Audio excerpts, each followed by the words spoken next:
Hi hello everyone, എല്ലാവർക്കും ഇന്നത്തെ കഥയിലേക്ക് സ്വാഗതം. ചാനൽ ആദ്യമായിട്ട് കാണുന്നവരാണെങ്കിൽ ഒന്ന് സബ്സ്ക്രൈബ് ചെയ്തിട്ട് ലൈക്ക് ചെയ്യണേ. അങ്ങനെ നമ്മുടെ മലർമോൾ ആകെ കിടന്ന് സങ്കടത്തോടെ ഇങ്ങനെ പിച്ചും പേയും പറഞ്ഞുകൊണ്ടിരിക്കുന്നുണ്ട്. ഉറക്കത്തിലാണെങ്കിൽ പോലും അവൾ സിദ്ധുവിനെ തന്നെയാണ് വിളിച്ചുകൊണ്ടിരിക്കുന്നത്. സിദ്ധു സിദ്ധു സിദ്ധു പോവല്ലേ സിദ്ധു എന്നൊക്കെ ഇങ്ങനെ കരഞ്ഞുകൊണ്ട് പറയുന്നുണ്ടായിരുന്നു. അത് കേൾക്കും തോറും ചന്ദ്രയ്ക്ക് വല്ലാത്ത സങ്കടം തോന്നുകയാണ്. ചന്ദ്രിക സ്വയം ഇങ്ങനെ ഓരോന്ന് പറഞ്ഞ് കുറ്റപ്പെടുത്തിക്കൊണ്ടിരിക്കുന്നുണ്ടായിരുന്നു.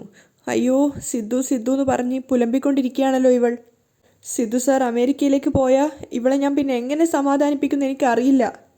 മലര് വീണ്ടും വീണ്ടും അത് തന്നെ പറഞ്ഞുകൊണ്ടേ ഇരിക്കുകയാണ്. സിദ്ധുവിൻ്റെ പേര് വിളിച്ചുകൊണ്ടേ ഇരിക്കുന്നുണ്ടായിരുന്നു. അത് കേട്ട് ചന്ദ്രികയ്ക്ക് വീണ്ടും ആകെ ടെൻഷൻ ആവുകയാണ്. ഒരുപക്ഷെ സിദ്ധു സാറിനെ തന്നെ വിചാരിച്ച് ഇവൾക്ക് വല്ല അസുഖവും വന്നാൽ ഞാൻ എന്തു ചെയ്യൂ ഈശ്വര. മലർ ഒരു തവണ പോലും ഇടപെടാതെ സിദ്ധുവിൻ്റെ പേര് വിളിച്ചുകൊണ്ടേ ഇരിക്കുന്ന കേട്ടപ്പോൾ ചന്ദ്രികയ്ക്ക് വല്ലാതെ കരച്ചിൽ വരികയാണ്. അവൾ സ്വയം ചിന്തിക്കുന്നുണ്ട്, ഞങ്ങൾ ഈ നാട്ടിലേക്ക് വരാൻ പാടില്ലായിരുന്നു. ഞങ്ങൾ അവിടെ തന്നെ കഴിഞ്ഞിരുന്നെങ്കിൽ സിദ്ധു സാറിനെങ്കിലും സമാധാനത്തോടെ ഇവിടെ കഴിയാൻ പറ്റുമായിരുന്നു. സിദ്ധു ഇവിടുന്ന് പോവണ്ടേ സിദ്ധു, മലരിങ്ങനെ കരഞ്ഞുകൊണ്ട് പറഞ്ഞുകൊണ്ടേ ഇരിക്കുന്നുണ്ടായിരുന്നു. അത് കേൾക്കുന്തോറും ചന്ദ്രികയ്ക്കും കരച്ചിൽ വന്നുകൊണ്ടേ ഇരിക്കുകയാണ്. അതേ മാനസികാവസ്ഥയിൽ തന്നെയാണ് സിദ്ധാർത്ഥ ഉണ്ടായിരുന്നത്. അവന് ഇരിപ്പ് ഉറക്കുന്നുണ്ടായിരുന്നില്ല. അവനിങ്ങനെ സങ്കടത്തോടെ അങ്ങോട്ടും ഇങ്ങോട്ടും നടക്കുകയാണ്. കുറേ സമയത്തിന് ശേഷം അവൻ ഫോൺ എടുത്തിട്ട് ചന്ദ്രികയുടെയും മലറിൻ്റെയും ഫോട്ടോസ് ഇങ്ങനെ നോക്കിക്കൊണ്ടേ ഇരിക്കുകയാണ്. രണ്ട് വീട്ടിലും ഒരേ മാനസികാവസ്ഥയോടെയാണ് രണ്ടുപേരും ഇരിക്കുന്നത്.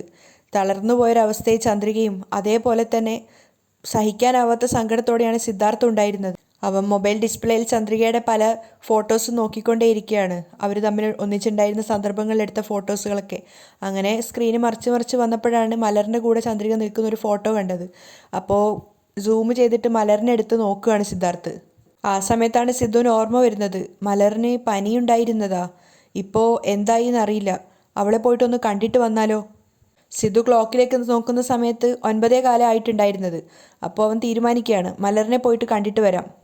അങ്ങനെ മലറിനെ കാണാൻ വേണ്ടിയിട്ട് ചന്ദ്രികയുടെ വീട്ടിലേക്ക് പോവുകയാണ്. ഫോൺ അവിടെ വെച്ച സമയത്താണ് ടേബിളിൻ്റെ മുകളിൽ ഒരു ചെറിയ ഗിഫ്റ്റ് ഉണ്ടായിരുന്നത് സിദ്ധാർത്ഥ ശ്രദ്ധിച്ചത്. അതവൻ മലറിന് ഗിഫ്റ്റ് കൊടുക്കാൻ വേണ്ടിയിട്ട് അതുകൂടെ കൈ കരുതുകയാണ്. അങ്ങനെ നേരെ ചന്ദ്രികയുടെ വീട്ടിലേക്കാണ് പോകുന്നത്. മലരാണെങ്കിൽ സിദ്ധുവിൻ്റെ പേര് തന്നെ പറഞ്ഞുകൊണ്ടേ ഉറങ്ങിക്കിടക്കുകയാണ്. ആ സമയത്താണ് സിദ്ധാർത്ഥ അവിടെ എത്തിയിട്ട് വാതിലിൽ മുട്ടുന്നത്. അപ്പോൾ ചന്ദ്രിക ചിന്തിക്കുന്നുണ്ട്, ആരായിരിക്കും ഈ നേരത്ത്. അങ്ങനെ അവൾ കണ്ണീര് തുടച്ചുകൊണ്ട് ആലോചിക്കുകയാണ്. ആ സമയത്ത് സിദ്ധാർത്ഥ വീണ്ടും നോക്ക് ചെയ്യുകയാണ്.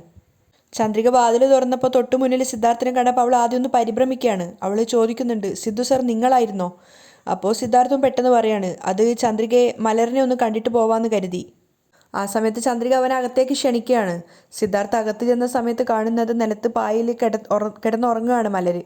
പക്ഷെ അവൾ ഇങ്ങനെ പുലമ്പിക്കൊണ്ടേ ഇരിക്കുന്നുണ്ട്. തൻ്റെ പേരാണ് വിളിക്കുന്നതെന്ന് കേട്ടപ്പോൾ സിദ്ധാർത്ഥ തന്നെ ശരിക്കും ഞെട്ടിപ്പോയി. സിദ്ധു സിദ്ധു സിദ്ധു ഇവിടുന്ന് പോവണ്ട സിദ്ധു, മലരിങ്ങനെ പറഞ്ഞു കേട്ടിട്ട് സിദ്ധാർത്ഥ തന്നെ ഞെട്ടിയിട്ട് ചന്ദ്രികയെ നോക്കുകയാണ്. അവൻ ചോദിക്കുന്നുണ്ട് അവളോട്, ഇതെന്താ ഉറക്കത്ത് പോലും എൻ്റെ പേരാണല്ലോ പറഞ്ഞുകൊണ്ടിരിക്കുന്നത്. അപ്പോഴാണ് ചന്ദ്രികയും പറയുന്നത്, സാറ് പോകുന്ന കാര്യം ആലോചിച്ച് മലരിന് നല്ല പനി വന്നിട്ടുണ്ട് സർ. അത് കേട്ട് വല്ലാത്ത കുറ്റബോധത്തോടെ സിദ്ധാർത്ഥ അവിടെ മുട്ടുകുത്തി മലറിൻ്റെ അടുത്ത് ഇരിക്കുകയാണ്. അപ്പോഴും മലർ പറഞ്ഞുകൊണ്ടിരിക്കുന്നുണ്ട്, സിദ്ധു സിദ്ധു ഇവിടുന്ന് പോവല്ലേ സിദ്ധു. സിദ്ധാർത്ഥിന് വല്ലാത്ത സങ്കടം തോന്നുകയാണ്. അവൻ ആ കുഞ്ഞിൻ്റെ നെറ്റിയിൽ തലോടുന്ന സമയത്താണ് അവന് മനസ്സിലായത് മലറിന് നന്നായിട്ട് പനിക്കുന്നുണ്ടെന്ന്. അതുകൊണ്ട് തന്നെ അവൻ ചന്ദ്രികയോട് ചോദിക്കുന്നുണ്ട്, ചന്ദ്രികയെ മലറിന് നല്ല ചൂടുണ്ടല്ലോ, മരുന്ന് എന്തെങ്കിലും കൊടുത്തോ? കഷായം കൊടുത്തിട്ടുണ്ട് സർ. അപ്പോൾ സിദ്ധാർത്ഥ പെട്ടെന്ന് പറയാണ്, ഞാൻ പോയി ഡോക്ടറെ കൂട്ടിക്കൊണ്ട് വരട്ടെ? വേണ്ട സർ, കഷായം മതി, രാവിലെ ആവുമ്പോഴേക്കും ശരിയായിക്കോളും.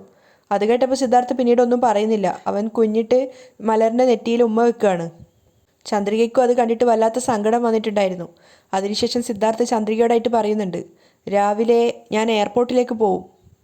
ഒരുപാട് അറിവുള്ള കാര്യമാണെങ്കിലും ചന്ദ്രികയ്ക്ക് അത് കേട്ടപ്പോൾ വല്ലാത്ത സങ്കടം തോന്നുകയാണ്.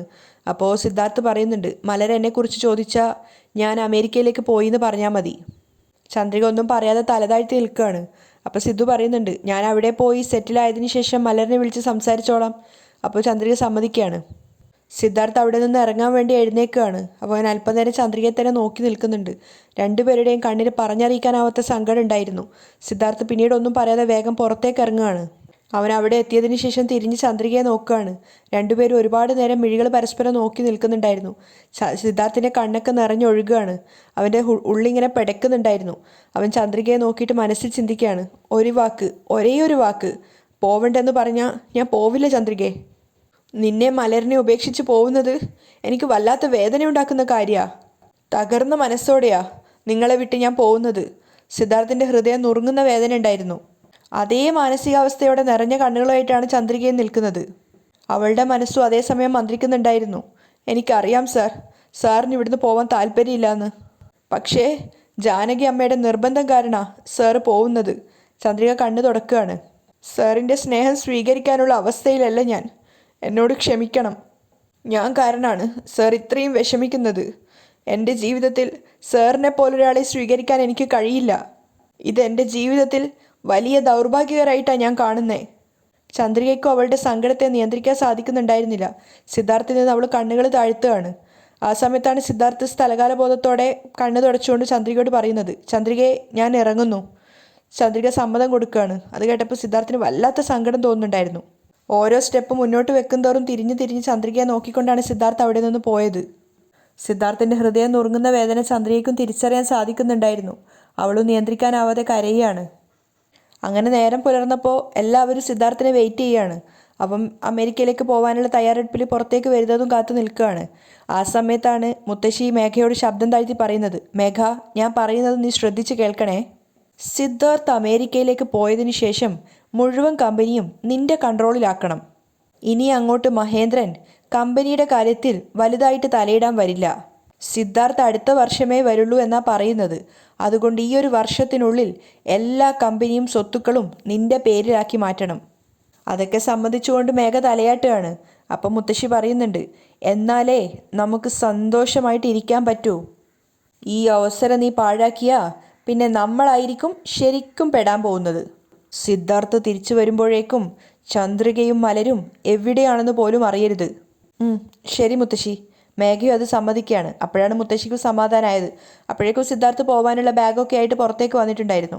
നേരെ അവിടെ വന്നതിന് ശേഷം ബാഗൊക്കെ താഴെ വെച്ചിട്ട് മുത്തശ്ശൻ്റെ നേരെയാണ് സിദ്ധാർത്ഥ് പോയത്. അങ്ങനെ മുത്തശ്ശൻ്റെ അനുഗ്രഹം വാങ്ങിക്കുകയാണ്.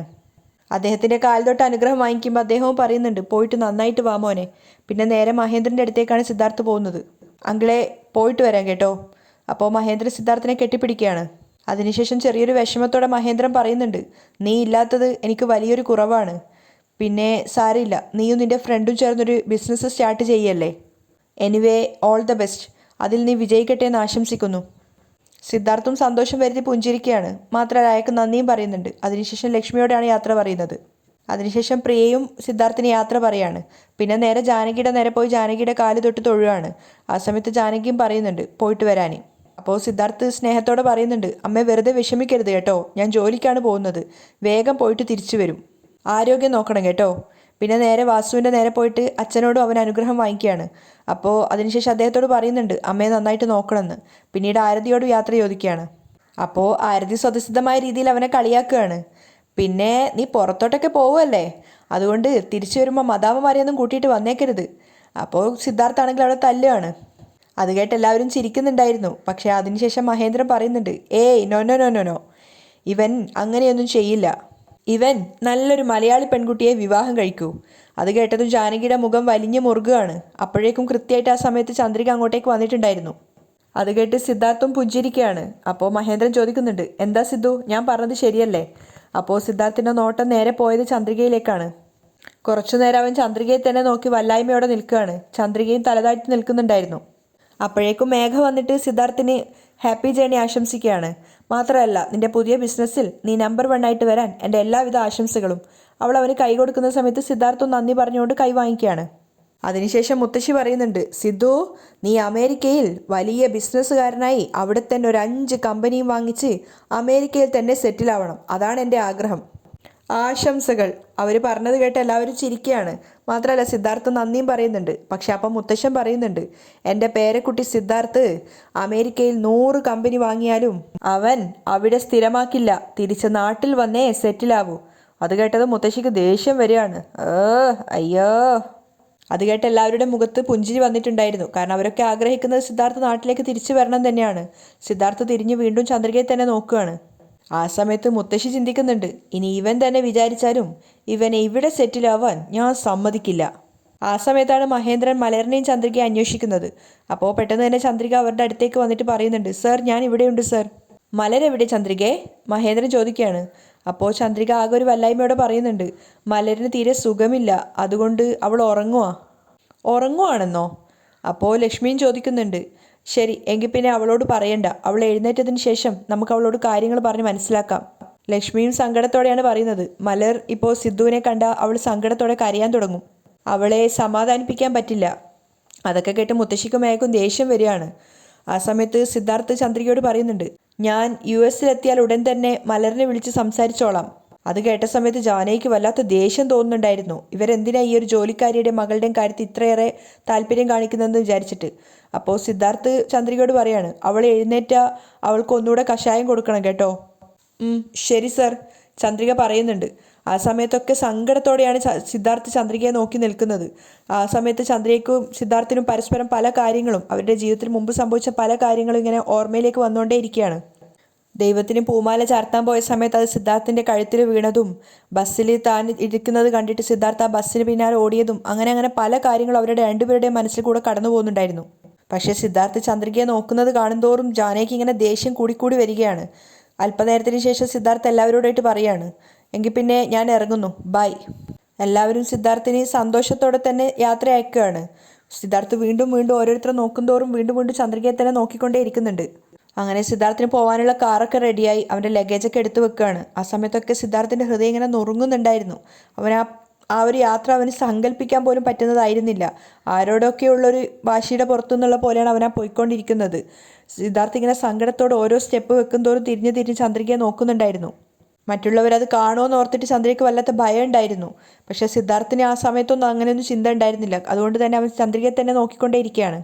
അവസാനം മനസ്സോടെ ചന്ദ്രികയും മലറിനെയും പിരിഞ്ഞു പോവേണ്ട ആ ഒരു സങ്കടം ആലോചിച്ചുകൊണ്ട് സിദ്ധാർത്ഥ് ഡ്രൈവറോട് പറയാണ്, നിങ്ങൾ പോയി വണ്ടി സ്റ്റാർട്ട് ചെയ്യ്, ഞാൻ വന്നോളാം.